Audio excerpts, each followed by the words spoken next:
Oh, wait, we're supposed to be backstage. We don't want to do this yet. Hey, everyone, we're not here yet. We're going to go backstage.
There we are. Hey, everybody. We're talking. This is some like really well run television you got going here. You push the wrong button and everything goes backwards, and hey, it all works out in the end. Like Fox News. Yeah. And then I've noticed now I just really do love that new clip I found, but I think I'm going to have to stop using it because I'm using it everywhere. I made a little video this morning and I threw it in there too. So, but I don't know. That dude is just so awesome. They obviously sprayed that down and he looks so cool as he slides off and he never like stopped looking at the camera holding the coffee. I don't know. I just thought it was cool. That's so, okay. As Steve says, good looks. So, well, anyways, hey everybody. It's Sunday. And a little later than we usually do, but Steve had things going on in real life. And no offense to the chat and everyone here, real life takes precedent. And so we postponed a little bit, but here we are. And I'm so glad that you guys could make it here. And so we would have been here on time the second time, but someone decided not to send me the link to the show that we do. Oh, here I'm trying to make excuses for you. Now you're trying to throw me under the bus over the one mistake I made. But we would have found out about that way earlier. Stop. Anyways, yes, we both have whatever. We both have some fault to blame. We got Brian's chat there in the comments, so that's. Oh, well, he should talk. This is actually early for him, an hour late for a show. I know. So, oh, yeah. In fact, I'll give myself one of these. Where is he? That's very true. See, and he can't argue with that guy, right? Because he always told the truth. So, we were looking at, we're still kind of reading John. And if we've got anybody new here, I think, what did it say? We're at 7 of these that we've done. And we just pick a passage. Wow, 7? I know. It's like almost going on 2 months. I think we skipped 1 week in there.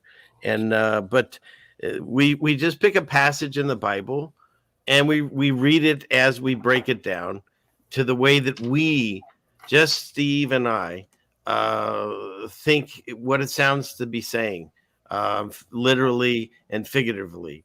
And that's what we do. We both come from a background of spirituality, and he had a different religion than I was taught, but neither one of us really feel in what then or now religious. And so we really don't have a lot of baggage to bring to these discussions.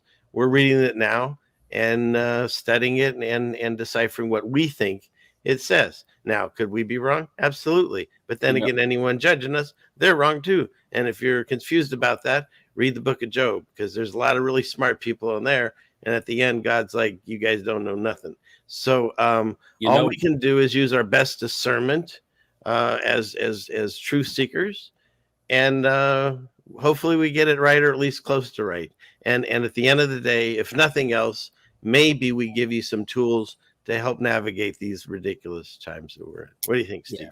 No, yeah. And what I like to do personally is every time that we go over any passages or anything in the Bible, not just me in general, I like to look at it with fresh eyes. Like it's the first time I'm reading it, because Jesus says, I always forget where, but come to me like a child. It doesn't mean come crying, why did this happen to me? No, like come to him like as a child would, who doesn't know right or not right from wrong, but like hatred or racism or judgment or anything like that. Come to him free of that, like free of that cloud of the world, come to him as just plain, clean slate, something you can absorb. You don't want to, you know what I'm saying? You don't want to have like the world's ideas when you're trying to understand like scripture and God's ideas, because he's not from this world. He's not of this place. He came here for a little bit,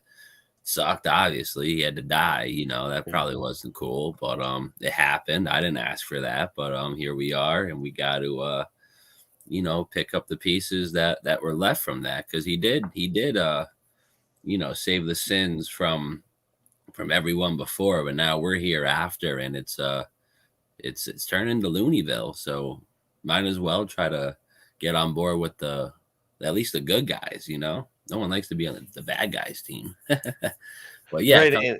And what Jennifer's saying here too. Yes, it's like what you said.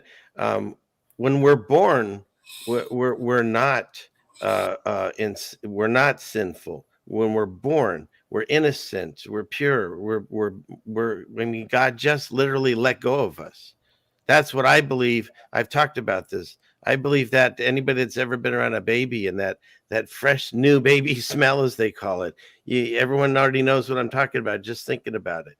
And I believe if God's everywhere at once, if that baby's there, he would have just let go of it. Maybe that's the smell of creation that we're like, I remember that. Where is that kind of thing? I don't know. But I had one of my wife has a new grandson, and he's like almost 20 months old now. But I recorded orbs flying around him, and he was watching them. I can even find it in one of my videos. He tracks it. And I believe it's the same thing. I think everyone wants to be around that innocence. But then that baby is cut off from God, cut off from its mother, right? They cut it away from the umbilical cord, and if it's a boy, they mutilate his genitals, and then they stab him with all kinds of shots in the feet, which is like one of the most tender places. And sometimes they have them cry it out away from their mom for 24 hours, or at least overnight. And so that's how you're brought into the world. And then they give you a Social Security card, and they say, here's your receipt. You're in debt for $500,000 if you live in the United States of America and get to work. And so, but that baby then lives in a world of deceit and sin, because I believe we live encased in Satan's world. He offered the kingdoms to Jesus, so obviously They were his to offer. And if we're living in this little imprisonment within God's earth is there still, but we're entrapped in this. That's where I believe this innocence then gets corrupted. So then that's where I believe what I've found out is that's where Jesus comes in. He was inserted to say, hey, I'll pay this check, but now your eyes are open and you know what's going on. From here on out, it's on you. And you got to figure out how to navigate these waters. And if God comes from this and it's all love and truth and no lies and all that, if you're anything less than that, then you can't hang with them. And so that's kind of what I think we're waking up to, is that once your eyes are open, you get held to a higher standard, right?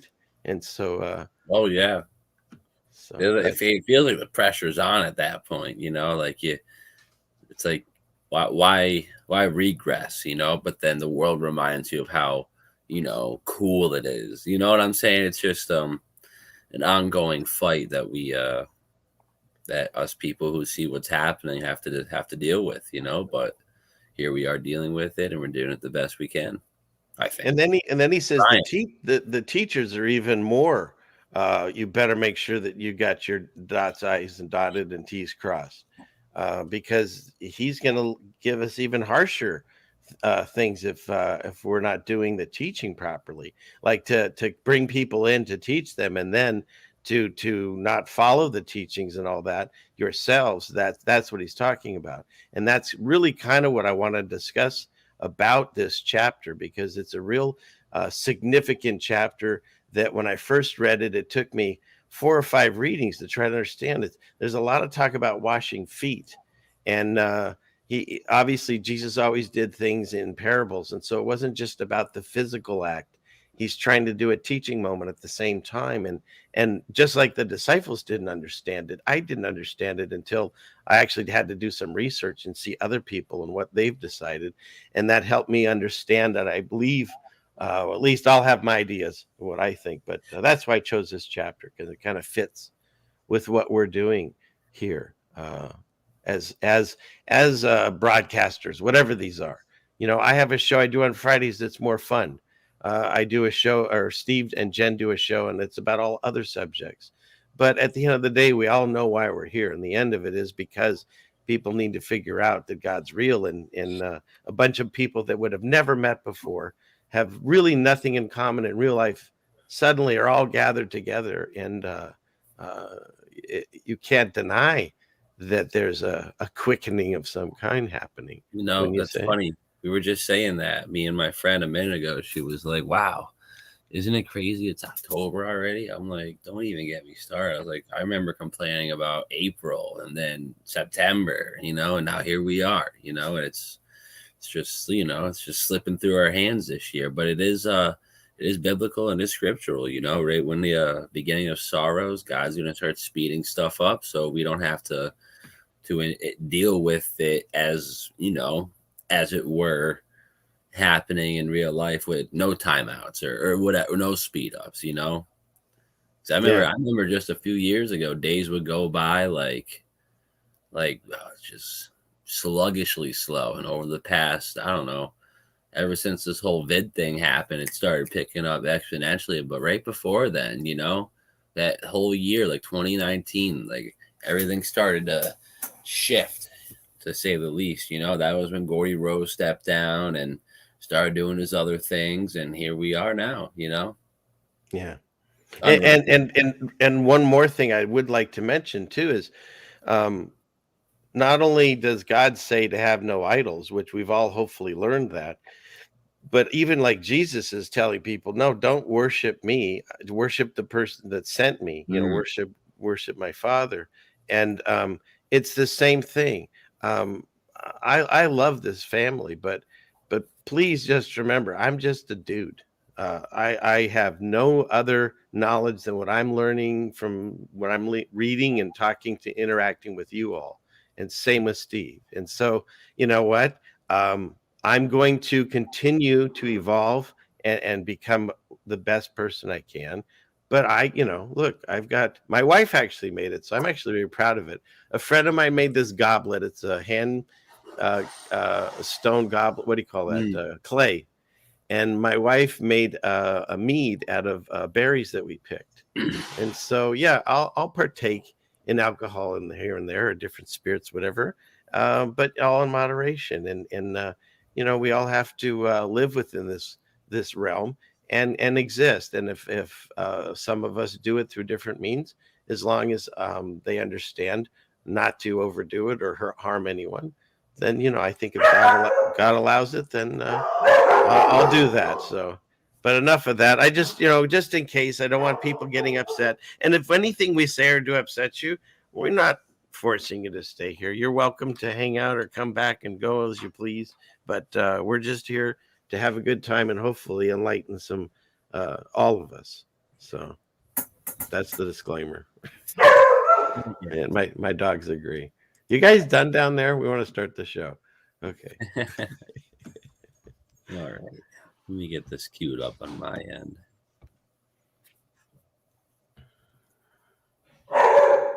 All right. I know. I'm working on it.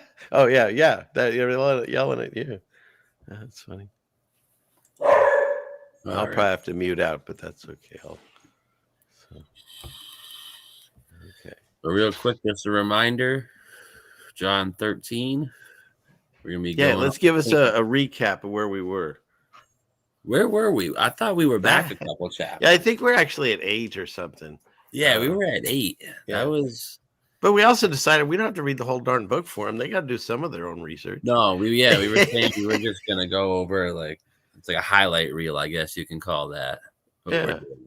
Yeah, and I know this one just kind of struck me as I was reading through John, because it kind of. Where exactly did we leave off? I'm having a little cloud in my head right now. Well, we can back up here. I know the week before. Oh, actually, yeah, we can. We have the Bible at our disclosure. Yeah, just click it back a few. All right, you. I know, John 8. We got you. Try one more.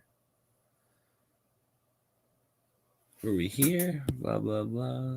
Let's see. No, I think you're right. I think we were back one more at 8. I think you're right.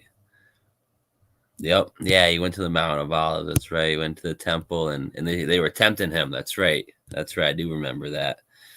This is because the one girl, she was lusting. I think I do remember that actually as well. So, yeah, she was sinful in some way. And the Pharisees, they were not really digging that. And they started accusing him of being a devil and this, that, and the other thing.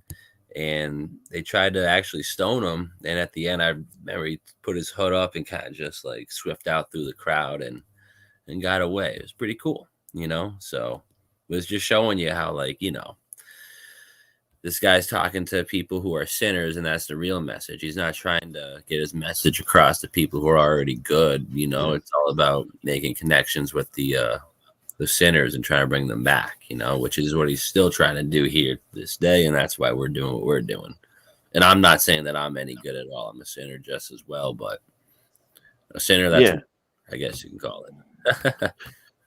But that's the thing. That's exactly it. That's why it's really difficult to other family members that still, of my family that are Jewish, to try to discuss to them who Jesus is, because we were always taught, no, don't listen to that. Don't even read the other part of the Testament. The second half of the Bible is the New Testament, and but that's kind of that's one of the hardest things, is trying to tell him or tell anyone that no, Jesus isn't here to talk to the same people he already know him. He's here to talk to the people that don't know him, and that's the whole idea. And that's how you realize at once he shows up, there really isn't as far as different religions and different people, there's only two. There's children of God, or Yahweh, or however you say his name or her name, or whatever, I don't care, but the creator. And then there's people that don't believe in it. That's it. He says there's going to be no other choice. You believe in him, you stay. You don't, you go wherever they go.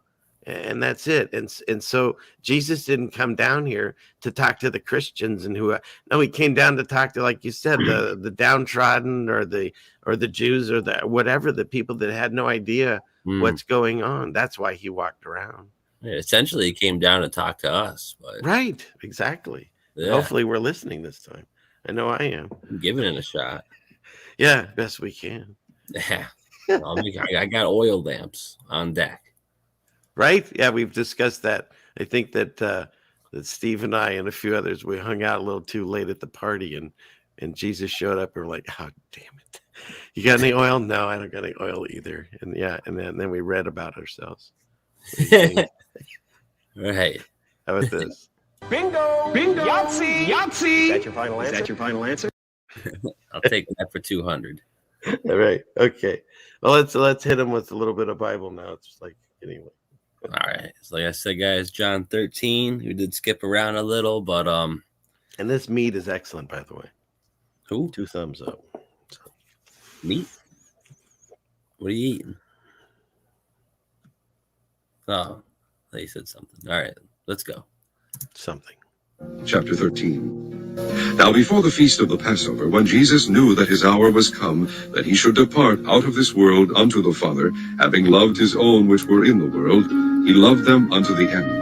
And supper being ended, the devil having now put into the heart of Judas Iscariot, Simon's son, to betray him, Jesus, knowing that the Father had given all things into his hands, and that he was come from God and went to God, he riseth from supper, and laid aside his garments, and took a towel and girded himself. After that he poureth water into a basin, and began to wash the disciples' feet, and to wipe them with a towel wherewith he was girded. Hey, right there. Okay, go ahead. No. I have something, but you got something. I Go figured for it. you had something. You go. Oh, wait, we're already doing that? It's only been 7 episodes. You're reading my mind. Nice. I like this. Yeah. Okay. So here's the deal. So I was like, okay, this is because nothing I don't believe is written just for, like, who's an author that like writes all kinds of flowing, scenery and stuff about before you actually get to the actual story. And I don't believe that they took the time to write things like the fact that he what does it say? It says he took his clothes off and then he just wrapped himself in a towel. And he used that towel when he washed their feet to cleanse them. And I don't believe it was like, oh, that's just interesting, whatever it could be. But no, I think it's more important because the fact that that towel was connected to Jesus, like it was what was clothing him, was what was covering him, what was what do you call that, wrapping him up, and protecting him from whatever the towel, and that's what he used to wash their feet. And I think that's part of when he gets later about trying to explain another reason that he's doing this. I think that's real important. Well, I see it this way too. Like, what's the most dirtiest part of your body? Probably your feet, especially back then where shoes, I don't really think were a thing, but they were cool. If not, whatever. Doesn't hurt the story. But either way, open toe shoes, you dusty roads, blowing up mountains, whatever, stuff went down, dust everywhere. It's dirty. So obviously your feet are dirty. And like you said, he's got towels and garms on himself, and he's using that to clean their feet. And physically, it's a representation of what he's going to do spiritually. He's cleansing us, our dirtiest parts. He's cleansing our sins, and he's going to wear our sins for us. He's going to put the whole world on his shoulders and bear with it. That's how I kind of interpreted that. Yeah, and actually, I think you're kind of even getting even ahead, but let's go for it because I looked into it and it said that no, not as far like literally, but no, this is where we are. So yeah. Oh, okay, yeah, I looked into it and they said in the day, supposedly, so like the priests were the ones that would go around and do all the stuff. They would like diagnose the medical, and they would also give the indoctrination of God's word and things like that. And they were also a lot of the decision makers and stuff. That's why the upside down world took the name priest and they made it a real wicked thing. And so it's not even what it used to mean. In any case, the priests would take a bath or whatever, shower, they cleanse themselves. And then for the rest of the day, they were clean. However, you wash your hands a lot, that's fine. But your feet, just like you said, you get dust and stuff and whatever. So they were constantly having to wash their feet to maintain themselves in a cleanly state. And so it was very important when you, especially if you're going into a house, to wash your feet, and especially if you're going to sit down and eat and do things like that. So there was a symbolism, not just in a cleanliness way, but also to maintain that the priests were clean. They would make sure they'd wash their feet, and that was why it's kind of that way too. So 100%. My dog says squirrel, I guess. Squirrel. He agrees. All right, shall we carry on? I think we shall. Carry on, my wayward son. Here we go. Then cometh he to Simon Peter. And Peter saith unto him, Lord, dost thou wash my feet? Jesus answered and said unto him, What I do thou knowest not now, but thou shalt know hereafter. Peter saith unto him, Thou shalt never wash my feet. Jesus answered him, If I wash thee not, thou hast no part with me. Simon Peter saith unto him, Lord, not my feet only, but also my hands and my head. Jesus saith to him, He that is washed needeth not save to wash his feet, but is clean every whit, and ye are clean, but not all. So I just want to pause there for a second, because that's kind of like what I was saying. And Simon Peter's like, hey, can you hook my feet up too, or why can't you clean the rest of me as well? And he's like, well, just think of it this way. Our hearts and our feet, the heart would be the spiritual part, where all our, where we need to be cleansed, our heart and our soul. That would be our dirtiest part, where he's going to, go on the cross, die for our sins, and carry us on that way. But it wouldn't make sense. Why would I clean your forehead when that's not where your sins are stored? That'd be like him coming to save us, our souls, but actually, just saving our fingernails. It wouldn't, the implications aren't the same, in my opinion. But do you have anything you want to add to that, or the dog's still going left and right and all around? They're still going left and right, but I think they're a little bit farther away. So I think they're taking down one of the neighbors or something. I don't know. But what I see on this is going along with that whole theme. So now when you look at yourself spiritually, right? So like we said, we were born innocent, we were clean. Then we got into sin and we got all dirty. So then Jesus shows up and he cleans us, right? And he cleansed us when you're born again, or whatever you want to call that. However, we still live in Satan's world. And so we're constantly walking around and our feet are getting dirty. And so we constantly have to also cleanse ourselves spiritually. I like that. Because we're human and we're supposed to make mistakes. And we're born into sin. God even says it. Our minds are set on it. He's really upset with us. But at the same time, he's forgiving and loving. Those are everyone talks about if he gets angry. He's forgiving and loving. Those are the first thing they talk about, that more than anything. And so he doesn't want to go around punishing and smiting. That's not the God I pray or believe in. But what he tries to do is teach us. Just like you would teach your kid. If he goes to put a fork in a light socket, you maybe smack his hand so he doesn't do it. And he learns. And that's why we can get corrections. And some of us will get more than others if we're going through tribulations. But at the end of the day, if Jesus has washed us with his towel, see, that's why I think it was real important that he used his towel and said, you don't know what I'm doing. You'll figure it out one day. And he uses his towel. So you have to use Jesus, or whatever the name or the person or the spirit that was there at that moment. That's whose towel you need. That's what I get from it. And why do you need it? Because you're still mucking around in Satan's world and your feet are getting dirty, and your hands. So you need to constantly wash them with the dude sitting there with the towel. That's what I see. What do you think? 100%. 100%? Or we get one of these. That's very true. Very true. Oh, and the echo sounded nice. Nice. Okay. Good stuff. I got the smart pipe, the dad pipe. Okay. All right. Here we go. For he knew who should betray him. Therefore said he, Ye are not all clean. So after he had washed their feet, and had taken his garments, and was set down again, he said unto them, Know ye what I have done to you? Ye call me Master and Lord, and ye say, Well, for so I am. If I then, your Lord and Master, have washed your feet, ye also ought to wash one another's feet. For I have given you an example, that ye should do as I have done to you. Verily, verily, I say unto you, the servant is not greater than his Lord, neither he that is sent greater than he that sent him. If ye know these things, happy are ye if ye do them. I speak not of you all. Let's just pause there for a second. Yeah. We did just cover a lot of ground. Yeah, we did.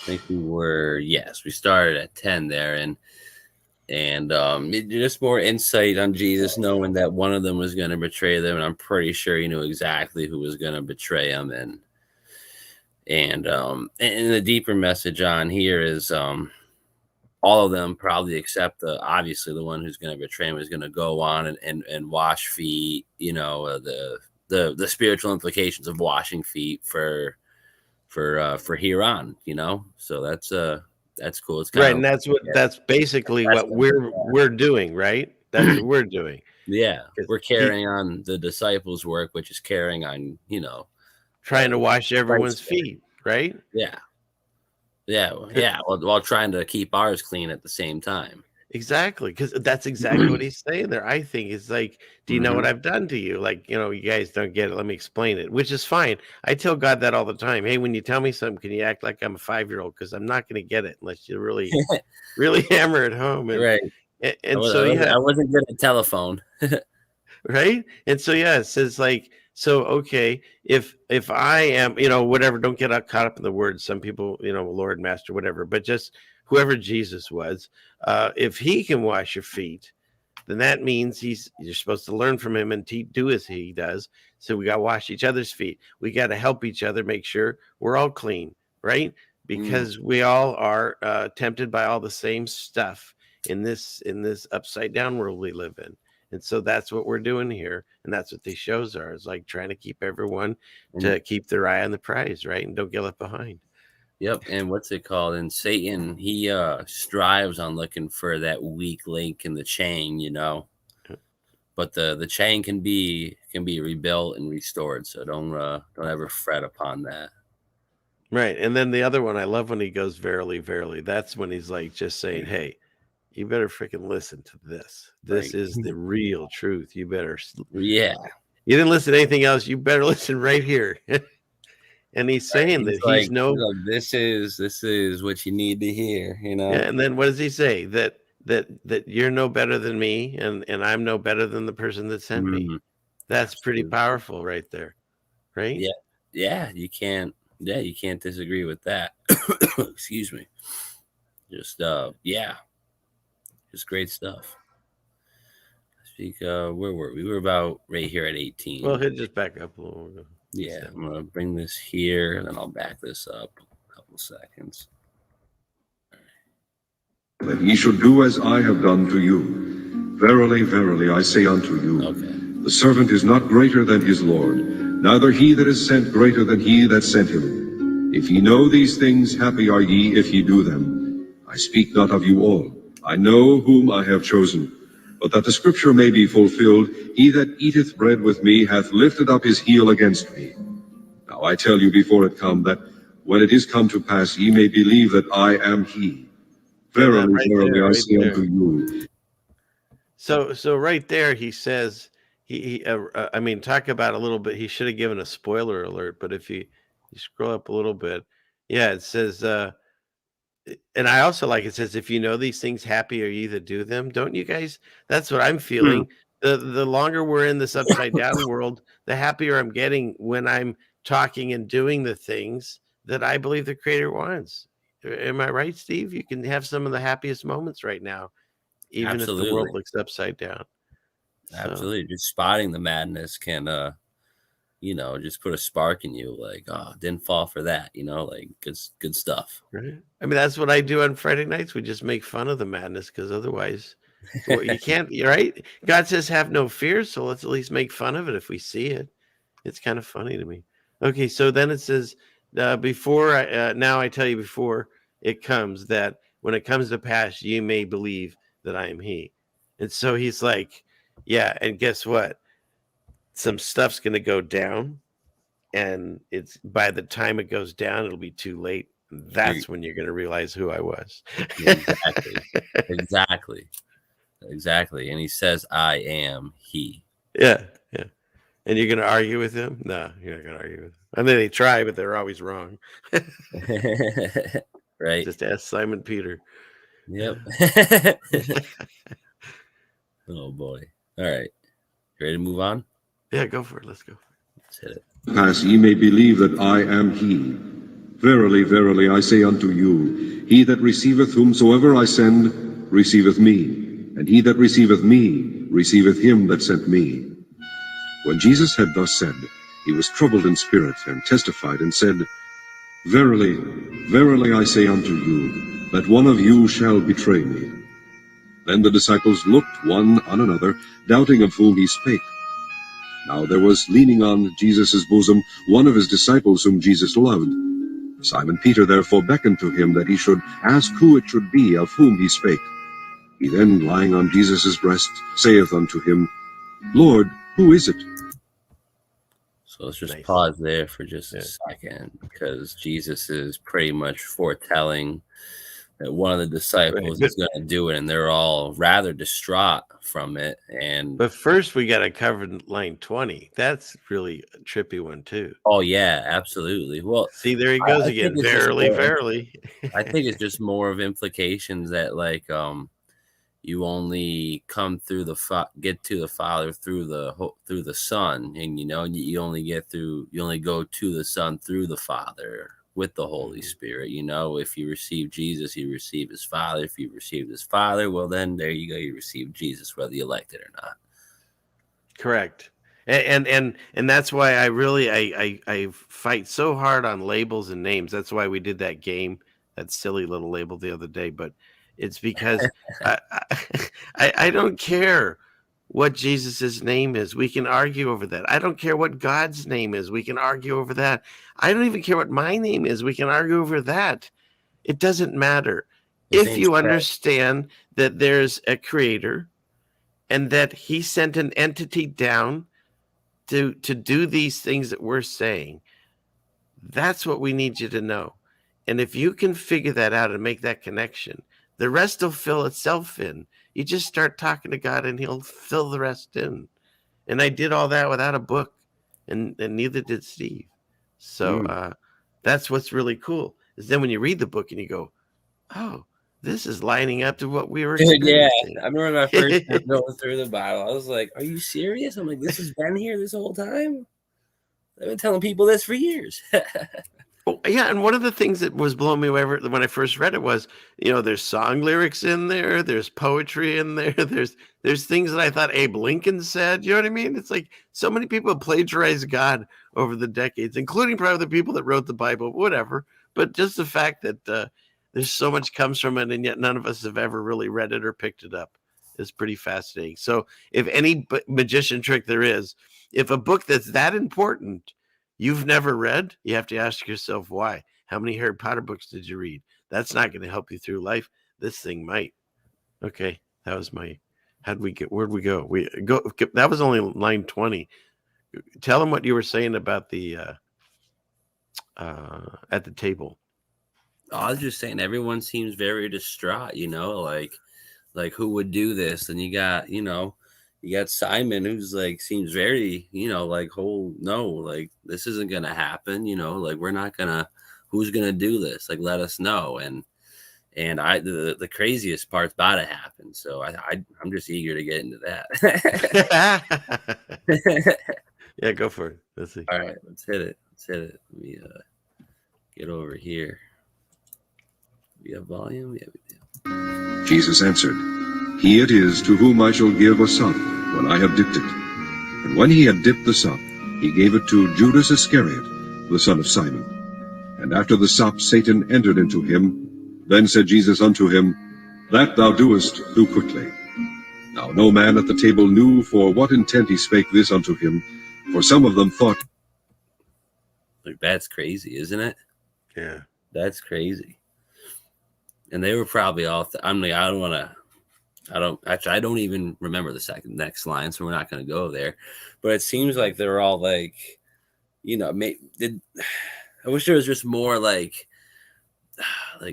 a picture for this or a video, you know, like did they see him dip the sop or how quick did this happen, you know? And then right when Judas took it, you know, bam, you know, he whole different man, it sounds like. And Jesus, I don't think he was talking to Judas at this point. I think he was talking to Satan. He's like, go whatever you about to do against me, get it done. You know, I'm all set. That's what it seems like. You know, it's like I know what's coming, because remember the beginning of all this, he was just talking to God, thinking about like, wow, man, I just made all these cool friends, these great people, done this work, and now I got to get on a cross. Like, man, you know. I gotta give you one of these. That's very true. Very true. It's very supernatural, you know, and it just shows how possessions are a thing. I know people who speculate the whole paranormal thing and possessions and exorcism. Very real, you know, very real. Depression, sorrow, sadness. There's a couple other terms that translate to the names of certain entities. Believe that or not, you know? Well, that's the interesting thing is that you really have to wrap your mind around this idea that if you believe in a creator and you believe in a God, you have to, by definition, then also believe that Satan exists, or at least the definition of Satan exists. So what he's saying here, 100%, I believe. I mean, Jesus obviously could know when Satan was in the room, and because there was another time when that we were just discussing Simon Peter, when he's gonna get betrayed by this next gentleman who we don't know yet. When he gets betrayed, he says that Simon Peter is going to deny knowing Jesus 3 times, and then he'll hear a rooster crow, and he's like, "Get out of here, Jesus! Are you kidding me? Have you seen what we've been through? I left my fishing business for you. No, we're tight. Okay, we're together. No, I'm seeing this through the end." And you know, of course, Jesus is just shaking his head at this point, or whatever, you know. And but like, so you know who I am. yeah, right? yeah. So what happens is, when they come for Jesus, I believe that's when is that when he tells him to get behind me, when he chops off that guy's ear? Am I like mixing up a story here? I have to double check this.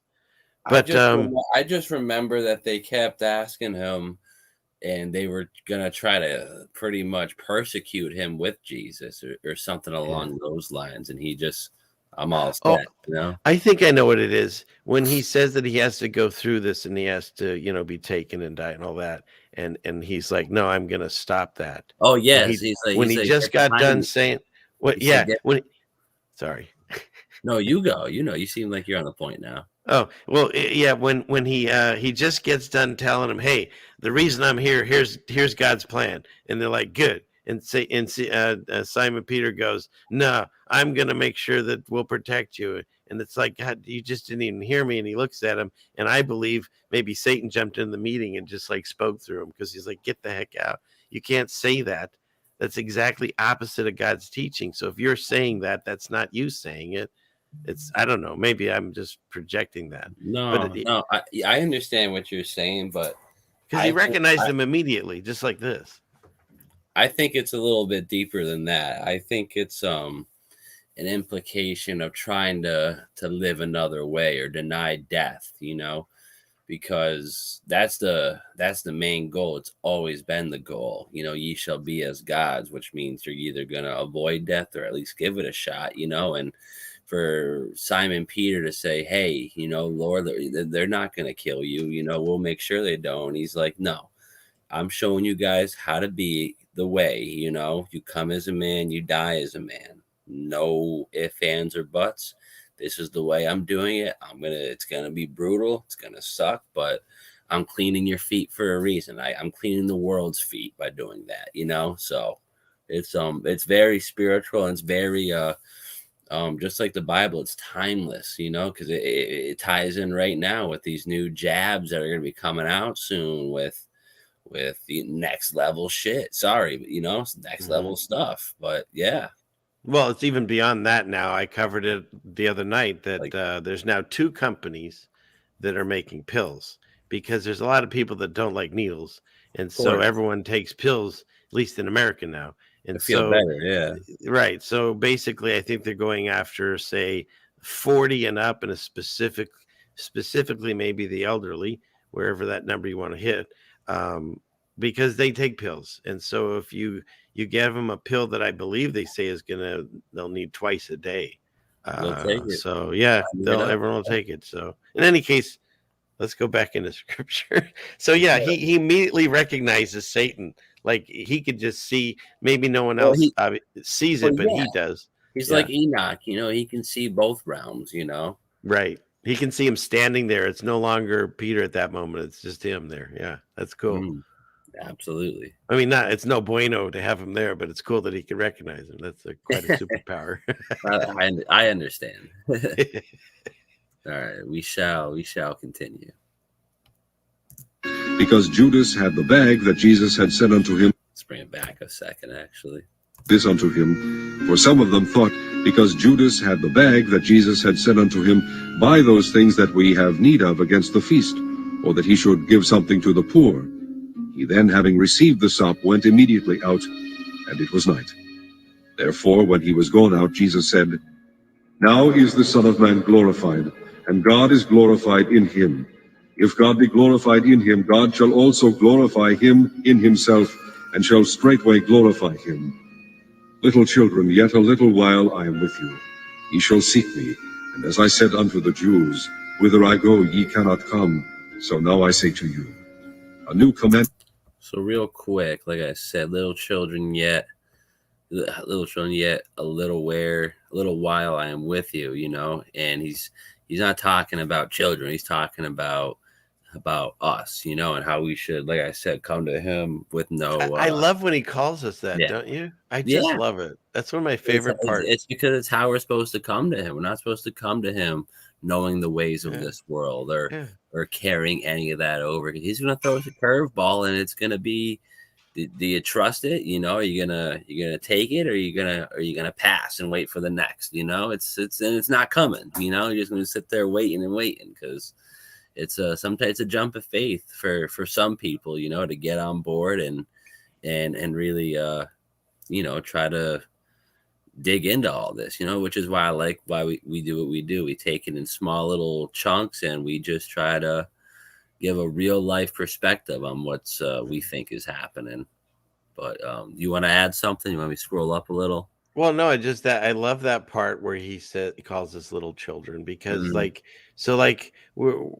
we're struggling throughout our lives, whatever age we're at. We've gone through different struggles and stuff, and we've had to eventually, I would hope most of us have had to learn to figure stuff out for ourselves, because at the end of the day, you might have family, you might have friends, but at the end of the day, you have you, and you've got to make sure that you take care of yourself. And then all of a sudden, someone comes along and puts their hand on your shoulder and says, "Hey, little children, it's okay."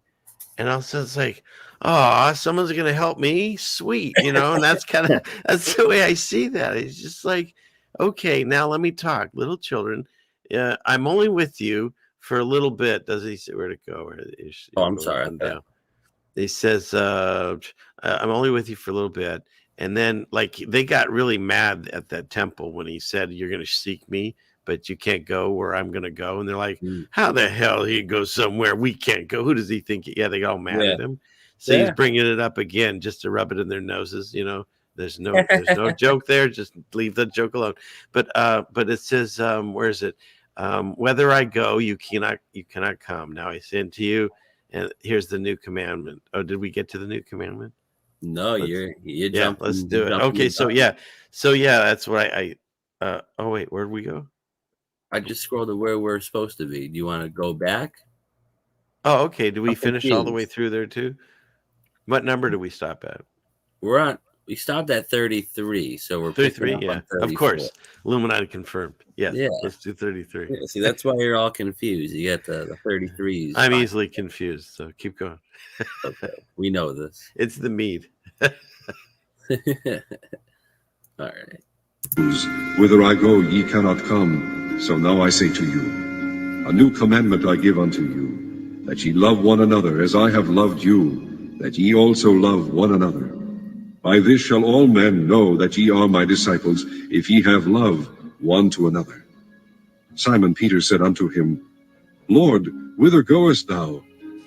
Jesus answered him, Whither I go, thou canst not follow me now, but thou shalt follow me afterwards. Peter said unto him, Lord, why cannot I follow thee now? I will lay down my life for thy sake. Jesus answered him, Wilt thou lay down thy life for my sake? Verily, verily, I say unto thee, the cock shall not crow till thou hast denied me thrice. Bam. I guess I went ahead on that, but yeah, isn't that something? Yeah, imagine hearing that being like, this being by this guy every day. And, I because you kind of like picture like Simon Peter, like, yeah, right. I would be shaken, Yeah. like shaken. And then when an event happens, like, this guy, I'd be like, oh my God, no, I don't. I'm like, oh shit, that's once, like. Well, the other what happened, like in his head, he's like, no. And he's like, wait a minute, that's two. Like, oh no. I also believe one thing too is that so like I've always felt that whenever I've had conversations that I've actually heard God, it's just a voice that I don't understand where it's in my head, so I don't actually understand it, but it's not like I saw a presence kind of thing, right? And so he's hanging out with this presence, and like you said, I think the energy coming off of the dude must have been like you could barely speak, because I know Moses says when God was talking to him on the mountain, he's like, he was so terrified he didn't want him to say another word. You can look it up. It's really cool. And I also think that's partly why God's like, hey, I'll try a different tactic, because they're even frightened when I tell them not to be frightened when I'm a huge voice coming down of the clouds or burning a bush. And so he sends Jesus down. But even so, the energy and stuff, you probably could barely get a word out without like sounding stupid. You know what I mean? You'd just be like, Jesus, that's cool. That kind of thing. You know what I mean? Yeah. And so then, but now he's gone. And so now he's writing the story, and he's not going to say, so Jesus said to me, and I'm like, I felt like crap. I burned all my clothes. I threw ashes on myself, and I cried for 2 days. No, he's like, yeah, Jesus said to me, and I was like, yeah, I didn't think I'm going to do that. Or, you know what I mean? So he might have taken a little poetic license, when he's writing about him, because a lot of times he doesn't even say his own name. He writes about himself and just says, oh, and like it even was in this passage. It's like the guy leaning on him was the one Jesus loved. Well, no, it was him.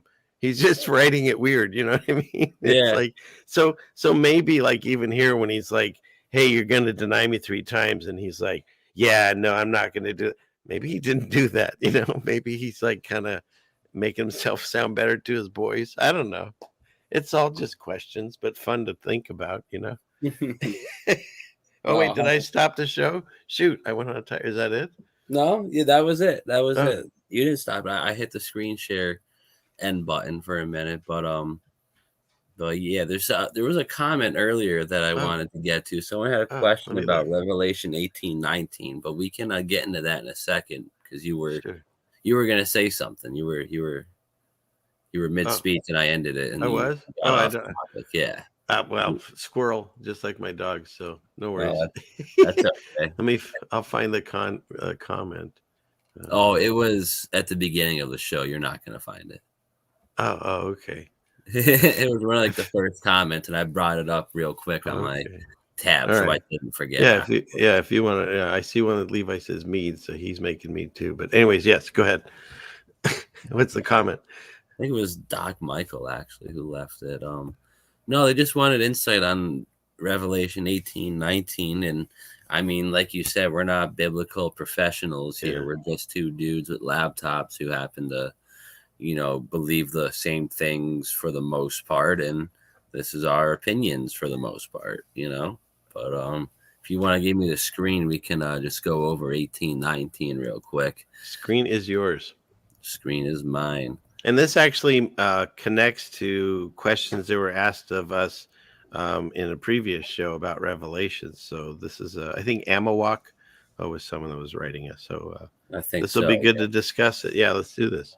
Okay. So King James, it says, and they cast dust on their heads and cried, weeping and wailing, saying, Alas, alas, that great city wherein were made rich, were made rich all that had ships in the sea by reason of her costliness. For in 1 hour she is made desolate. So I just think that's more or less talking about like the conglomeration of UK, like England, United States, Russia, Germany, this whole Israel, everyone, the conglomeration that is, they call it's in the Bible, so I can say it, the whore of Babylon, and that's who they're talking about, for she is made desolate. And the great city, I don't know where the great city is going to be. I don't know if it's going to be one city. I think it's just going to be the entire smart system, and people are gonna be making smart cash, probably lots and lots of smart cash, and people are gonna become rich, and it's gonna be unreal. It's gonna be a utopia if you're some sort of sadistic Satanist, transhumanist, whatever, or just blind, they're gonna make it appealing to you. But for in 1 hour in the book of Revelations, it does say she is wiped clean. She is devastated. The earthquake, lightning, you name it, war, she's toast. So everything that they've been building up for the last 100, 200,000 years, who even knows how long this new world order has been in play, everything they built up, God is going to wipe out in an hour. That's going to be intense. Yeah. For who can stand in his name, that's what the people on earth start crying at one point in Revelation, because they're like, oh no, he's coming, who's going to stand? They're not, they're hiding in the mountains, Yeah. Ridiculous. Well, so one of the questions that came to us is about Revelations, in addition to the one that What's Up Doc Michael wrote. And the fact that, let's pretend for just a moment. Let's see, we're already pretending we're in an alternate universe. So let's pretend we're in an alternate universe of that universe, okay? So let's pretend we live in a universe that there's, say, satanic demons, the fallen ones. Let's just make up a name. We'll call them the fallen. Maybe a third of them came down from a place called heaven. Okay, so we'll just make up a bunch of things. So let's say we live in this world where those people run it. So real quick, can I interject real quick? Yes. A third of them fell from heaven. They didn't fall from Steve JMO's rooftop. They fell from heaven. So clearly they may have witnessed a few things and know a couple things. So they're a little tackier than one may perceive them to be. Correct. Continue. Yeah. They let's say, so always a good forewarning, when you're messing with shit like stuff like that. Sorry.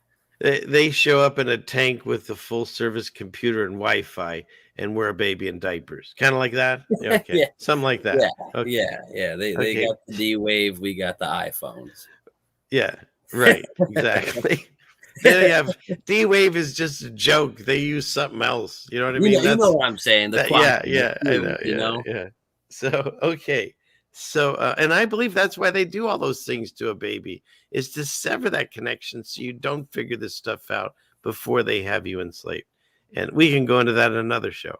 But in any case, so here, where were we? Squirrel. We were talking about Revelation. So let's pretend you live in that fantasy world I just described, right? Well, if that's the case, so let's let's take you out of that world and put you in another alternate universe. What if, and don't get triggered on this, these are just questions and it doesn't matter the outcome, okay? You better get canceled now. I can feel it. That's fine. I've had people quit on me because someone belched. It doesn't matter to me. Here's the thing. It's all free mostly anyway, so whatever. So where are we, squirrel? So let's say we're in this other universe to where Revelations, as God was going to do his judgment, the judgment happens. All the wicked at that point, they end up getting locked away with Satan for 1,000 years. It doesn't end. It just stops for 1,000 years. And during that 1,000 years, Christ is back, that entity, whatever you name him. Because if you read Revelations, they give Jesus like 5 names within just Revelations. So whatever. He also says he hands you a stone and on it has your name. No one knows. So we don't even know our own name. But I digress. Well, just call him God in the flesh. Right. I like calling him. My wife gave me the name. Well, not she didn't give it to me, but she reminded me. I thought you were going to say I like calling him my wife. I was going to say that's not cool, man. No. She reminded me. She reminded me. You just call him your savior. Whatever your name is, because that's what he is. Okay.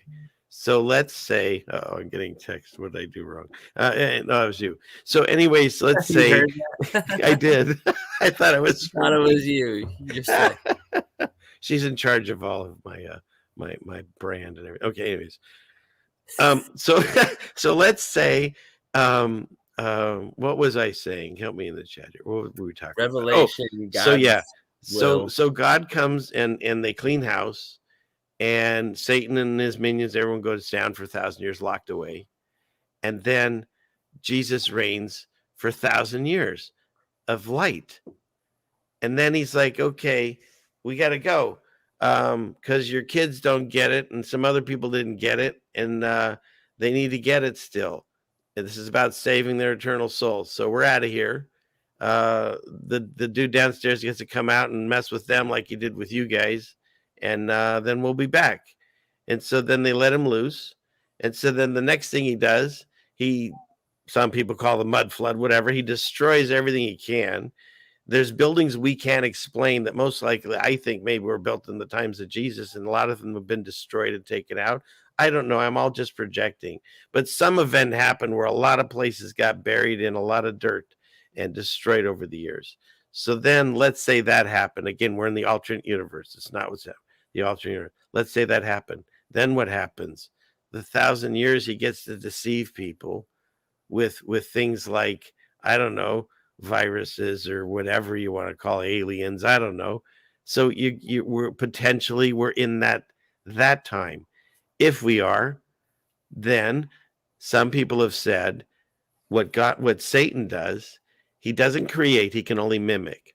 So let's say, and again, in the alternate universe, that happened. So now Satan's back. What's he going to do? He's going to recreate it. I think he still has to stay within the certain laws of God or nature, whatever you want to call it. So he has to tell us. He can't kill us. No. So he has to tell us that he loses because that's the way it ends. And he has to tell us that we're going to be deceived and all these other things. In addition to, what else does he do? That is the scariest, fearful chapter of the entire Bible. It's almost like it doesn't fit. And I remember when I read the Bible, and I've joked about this for years, that the first thing I did is I read Revelation. I want to know how it ended. And I've said ever since then, never start there because it's ridiculously scary. You don't even understand it. And so just if in that alternate universe that it's been so grabbled, Mandela affected, Satanized, whatever you want to call it, that who knows what was really happening in those times. But we just know that those times are very troubled. And the only way out of it is to find God. That message gets through regardless.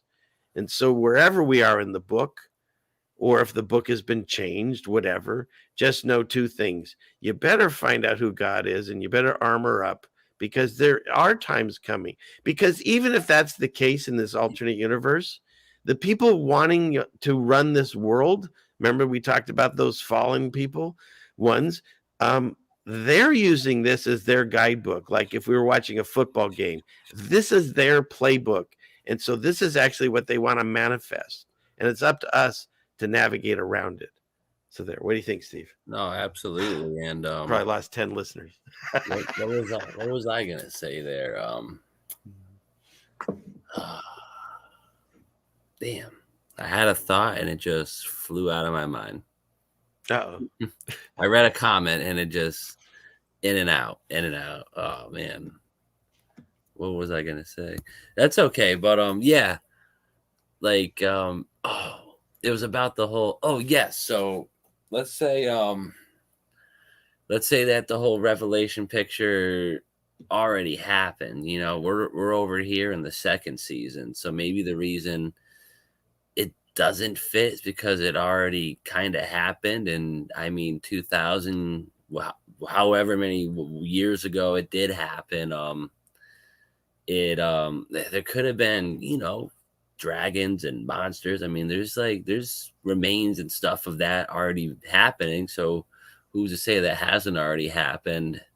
I don't know. But if this is the second season, you know, or the short season, it's the second awakening, I guess you want to call it, where we come back to, you know, the ones who didn't make it. We got our oil lamps ready this time. I hope we didn't have them ready the first time.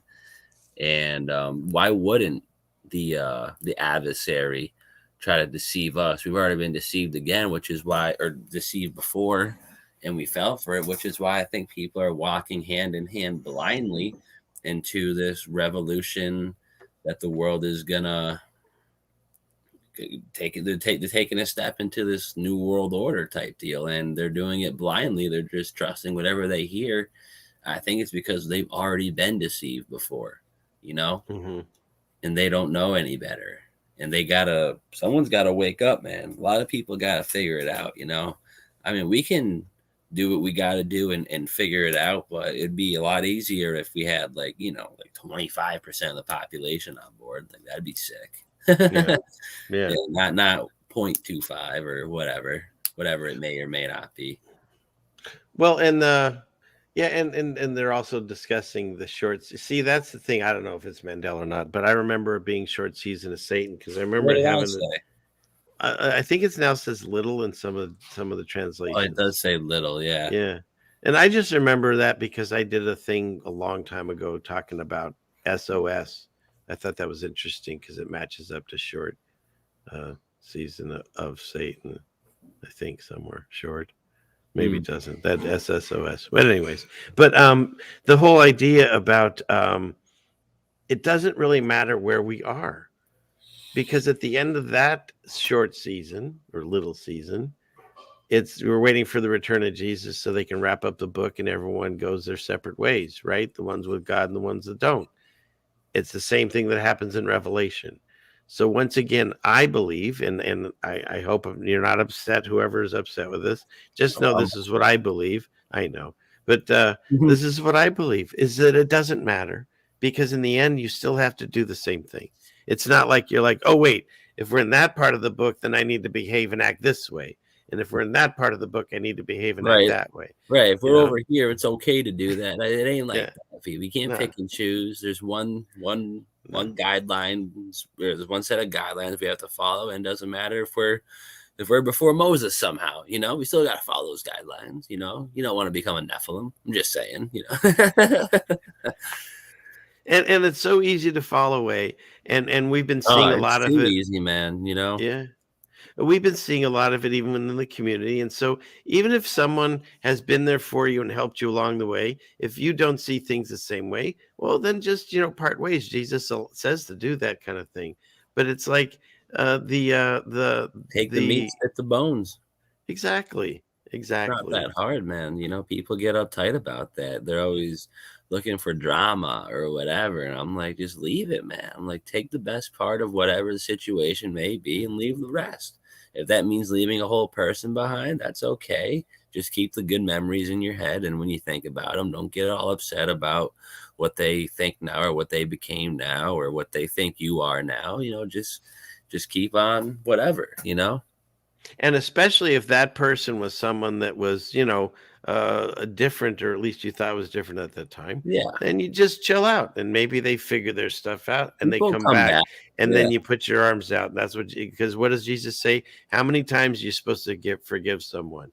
And his answer is every time, Yeah. So, yeah, so that's all it is. That's what And I that's like to do, like every day I kind of just try to forget, not like forget what happened yesterday, but say someone wronged me yesterday. Like, I mean, if someone like robbed me for like, thousands of dollars, like I'm probably going to hold that for a couple days. But if someone just wrongs you at like your workplace or something light, you just scruff it off, and the next day, you don't go in there holding it, because it's going to be a bad day. It's going to be a bad week. It's going to be a bad month. It's going to be a bad rest of the work time for you. Or you can just let it go, and try to start off new, like we said before, come to God like a child, do his works like a child, do it all innocently, don't do it knowing racism and, whatever you call it, prejudice. And, you don't want to be judgmental against anything, because at the end of the day, we're all going to have to stand judgment, and it's going to be, I'm not stoked about it, but, we're all going to have to do it, so let's try not to have a lot of dirt on our plates, or on our feet, Well, say the least.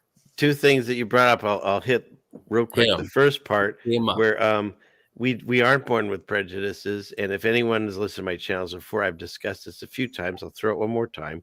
Is when my wife was a little girl and her mom took her to the store to buy a doll, because she was going to one of her best friend's birthday party, and I think she was like 5 or 6 years old. And they went to the Barbie aisle, I guess, and she bought a Barbie. It was a black Barbie, and my wife at the time, a little girl, and she says, "Mom, why are you buying her a black Barbie?" And she said, "Well, your friend is black."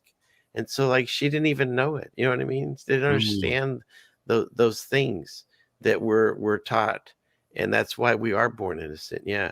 And then the last thing that you were mentioning about, it was about.